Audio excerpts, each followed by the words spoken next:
Python 入門、基本。Python は、初心者にも使いやすく、上級開発者にとっても十分強力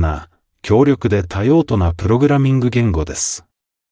構文が簡単で、英語とほぼ同じなので、プログラミングが初めての場合は、優れた出発点となります。これにより、プログラミングの基本概念を理解しやすくなります。Python を使い始めるには、まず、コンピューターに Python をインストールする必要があります。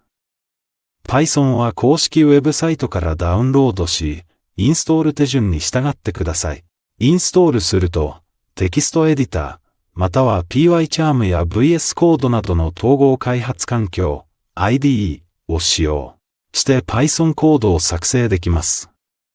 これらは、コーディング作業をサポートするためのツールや機能をさらに提供します。Python で最初に学ぶ概念の一つは変数です。変数は、プログラム内で参照及び操作できる情報を格納するために使用されます。これらは、動的で柔軟なコードを作成するために不可欠です。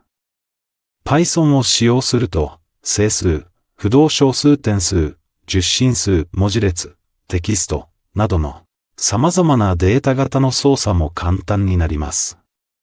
Python のもう一つの基本的な概念は、条件とループです。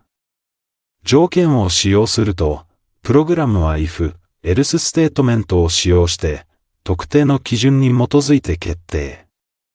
を下すことができます。一方、ループを使用すると、for または while ステートメントを使用して反復的なタスクを効率的に実行できます。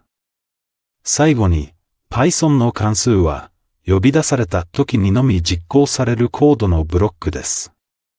これらは、コードを再利用可能にして整理するのに役立ちます。これらの基本概念を理解することで、独自の Python プログラムを作成できるようになります。練習すればするほど、より熟練していきます。